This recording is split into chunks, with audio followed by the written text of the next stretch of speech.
Hey guys, Andrew Shrout here in the sideboard. I'm here with Joe Lossett, the Season 3 points leader. That's and right. We're here to talk about your legacy deck. Now you're basically known as the Miracle Master. Yeah, people say that. I mean, I've played the deck for a couple of years now. Actually, maybe 2.5 years, where I've been playing that in basically every legacy event that mattered for me. Okay. So it should come as no surprise then that you have shown up with. Oh, hold up. Yeah. I decided the average casting cost of my deck wasn't high enough, so I jacked it up a lot. All right. You got to counter some 8 drops with your counterbalance. Right, exactly. That's Yeah, the counterbalance on Treasure Cruise. Sure, I needed more 8s. Okay. So fair enough. So I put some in. All right. That seems like a reasonable plan. All right. So Reanimator, the deck of choice. Yeah. So before we get started with the cards, how do we get away from the deck you've been playing for so long? Well, so it does seem like a very sudden change. In my mind, this is something I've been thinking about for about 4 months now. Okay. So in my mind, it's not that I finally left Reanimator. Miracles is I'm finally playing this. Okay. I think this deck is very strong. It always has been. Sure. And Graveyard Hate is more limited now. I mean, it's still out there, but there's not as much. And there's like Deathrite Shamans aren't running all over the place like they have been for a long time. So and like Miracles is, I mean, I still really like it, but some of its problem matchups like this. I imagine there'll be a lot of Delver decks like this. Like we've talked about earlier, everyone knows this is a small field. You can predict some of it. There's going to be some Delver decks. The Miracle matchup against Delver is not as good recently as I would like it to be because of Treasure Cruise, and I feel like here I can just crush them. Okay. And certainly you're going to catch some people by surprise. Yeah, too, and that's a a big part of it too. Is in such a small event you can there's likely 15 players that went to this event saying, well, Legacy, we know Joe's playing Miracles, so I'm not. Right, so anyone that brought 12 posts in order to get a few free wins, sorry. Yeah. All right. So we'll go through the cards. You're not just playing Reanimator. There's actually there's some fanciness to it. We teched it up a little bit, or I teched it up a little bit, but yeah. So we have the creature package. Sphinx is kind of the only one of these that's not played in. Sure. These are played in every Reanimator deck. Every Reanimator, 4 Gristlebrand, 1 Elfstorm. Yeah. Sphinx is fantastic against Blue-Red Delver, Bug Delver, because it's like Gristlebrand. It's a huge guy with lifelink, which is really important. But Gristlebrand, does have to tap in order to gain life, whereas Sphinx just against Delver decks, you don't need to draw cards. They can't beat this. Sure. So the vigilance is more important than the draw card ability against some matchups. So that's why it's here. Another reason it's here is that Caracas doesn't touch it. Sure. And I tried to push the number of creatures that are immune to Caracas in the deck. Yeah. So, just a reasonable number of uncaracasables, 3 total, it looks like. So 3 guys that can't get hit by Caracas, and also 8 total guys, which I looked at a lot of Reanimator lists. I read the threads on the source and different places, and everyone that does well, I look at their list, and it seemed like 7 to 9 is the range of big creatures, with 7 being by far the most common. Okay. I'm running 8, which partially because of a reason we'll get to later on. But yeah, I just wanted to basically have one guy in my opening hand a lot of the time. Okay. And so we're running 8, and because we're running 8, the Sphinx was able to slip into the deck. Okay. Tidespot Tyrant, that's another pretty common one in Reanimator decks. Yeah, that's in a lot of decks. It's not a legend. It's very strong against things like Death and Taxes, where if only they have a ton of Caracas in that deck. Right. But another thing is just you can set their threats back and just your whole deck is cheap spells for the most part, aside from all the 8 drops we're looking at right now. Right. And so just keep them back and just get in over time, and it's a pretty strong card overall. Right. And Sire of Insanity is not like a stock inclusion in Reanimator decks. It's maybe not stock, but it's kind of maybe getting there. It's not rare. Okay. So I'm playing this over Iona for one, it's not a legend, and then also because of some stuff we'll see later on, where we're trying to be very fast here. Okay. And Sire early is obviously very powerful against basically anyone that doesn't have mana untapped. Gotcha. Like Death and Taxes has a ton of Swords of Plowshares, but if they're tapped out and this comes down, it doesn't matter. Okay. So and it's very strong against most combo decks and things like that. 4 Reanimates, we'll kind of get to the meat and potatoes of the deck. This is no surprise. You have Entombs and Exhumes. Reanimate, Exhume, Animate Dead. So a lot of Reanimator decks now are running 4 Reanimate, 4 Exhume, 2 Show and Tell. We're not doing that here. Okay. Animate Dead works particularly well with Tidespot Tyrant because you can save it by casting a Brainstorm or something, bouncing the Animate Dead, and then recasting it next turn. which is nice. Yep. But also, it's just, again, we're trying to be, there's no show and tell costs 3 mana. Sure. We're trying to be underneath that. Okay. So, and again, it's also the density. Playing more creatures than is generally common, playing more reanimation that's generally common. Sure. And then obviously Entomb, everyone. That's the most important single card in the deck. Yeah. Speaking of gotta have it. Yeah, so everyone's gonna have Brainstorm. Nearly everyone will have 4 Careful Studies. Only 2 Ponders. So I started with 4 Ponders.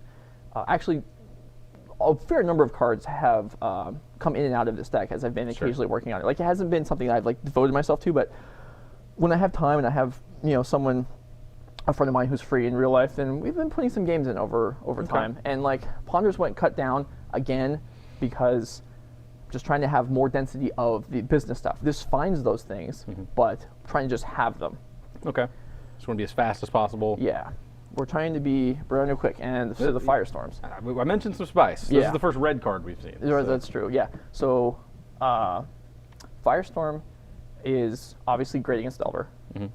It's also very strong against Elves, anything with Deathray Shaman. Sure. One against like a Bug Delver deck, which is not an easy matchup. Let's say they play turn 1 Deathray Shaman. All right. Then you cast Firestorm for 2 and discarding a guy. Now, let's say they have a counter. Are they going to force the Firestorm to protect the Deathray Shaman? Or are they going to save the force for your reanimation spell, in which case the Deathray Shaman dies?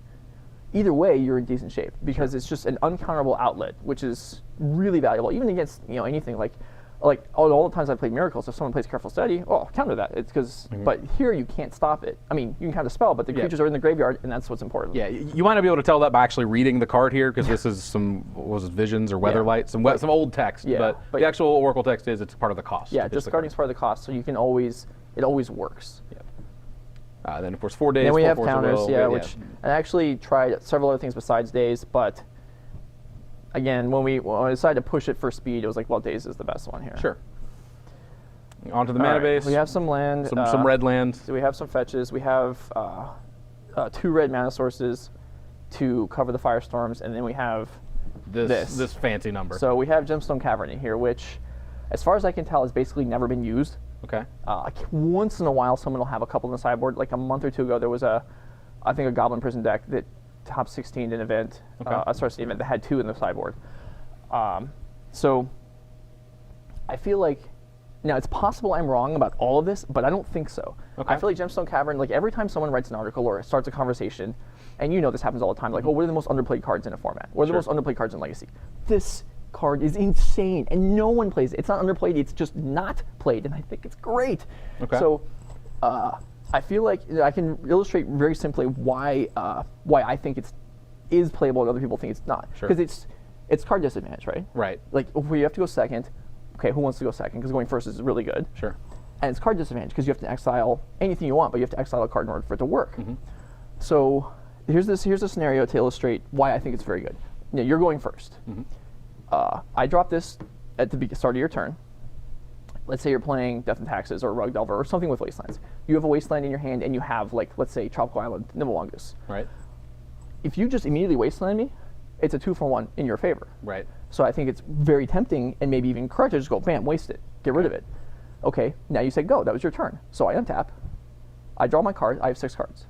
Which is where you would have been to begin with. And you have 6 cards. Right. So what happened is, essentially, we both are down a card, but I'm going first. Okay. I just stole the ability to go first from you. And that's the dangerous plays when they waste me. And the result of the blowout where they waste me is I get to go first. Okay. And that's like, once I realized that just kind of, I was playing around with this card in my head, and I was like, oh my gosh, this is insane. Okay. This is so cool. All right. Now, and then it just, like, a lot of people play Lotus Petals in Reanimator. Sure. Lotus Petal can let you go, like, turn 1, land Lotus Petal, and Tomb Reanimate. Caverns doesn't work that way if you're going first, but you're already going first. But if they're going first, not only can you go their turn and Tomb untap and reanimate on your first turn, but you can even cast Animate Dead and Exhume because you can use this twice. Sure. Whereas Petal you can only use once. And it makes every color, which is nice for Firestorm. And so really, and I even thought about, like, okay, you just let them go first. Even when you win the roll, you just let them go first. Because you're going to have, like, if you have a 4 of, you get to go first. You get to have it in your opening hand like 40% of the time. That's the number. So I could go first 40% of the time, but taking advantage of this card. But well, going first is awesome. Right. Well, what if I just play 4 of these and choose to go first whenever I can? Okay. Then whenever you go first, we'll split the die roll 50-50. Except I'm stealing 40% of your chance to go first. Okay. So essentially, instead of it 50-50, it's 70-30. Okay, so yeah, 40% of my 50 is now yours on the play. Yeah. Okay. So I get to go first more than twice as often as you do. Okay. That seems like a big edge. I think that's fantastic. For a Reanimator deck, now, sure. For any deck, going first is just awesome. So the restrictions are your mana's tight when you're actually going first, because this is a colorless land. Not even just a colorless land, it's actually a colorless legendary land. Right. I went through several different ideas on what decks can take advantage of this. Reanimator is definitely one of them. This is something where, like, let's say we have Underground Sea, Gemstone Mine. If I was playing a slower deck, I have Underground Sea and colorless. Here I have an Underground Sea and Underground Sea for turn 1 and 2. Right. And Tomb Reanimate is, this line covers it. So the fact that this doesn't generate colored mana may not matter. I don't need 2 colored at the same time. Mm-hmm. Also, we're playing Careful Study. We can throw it away. Sure. So I feel like this deck can get away with playing it. Sure, and of course your end game is to pay 7 life and draw 7 cards. Right, yeah. So if we can get away with this, why not? Like we're going to mulligan slightly more often going first, and in place of that we get to go first way more. All right. I like it. Okay, so you settle in Reanimator. Was the process actually like, this is the sweet card? Was the best shell for the sweet card? The process was, this card is cool. How can I play with this? Okay. It was not, I want to play Reanimator. How can I make it work? Okay, fair. All right. So, what other shells did you try, really quickly? Were there other? Well, we got some other tournaments in the next year. Okay, We'll all right, see. fair enough. All but right. I have some more ideas. I'll see you later in the sideboard then, I guess.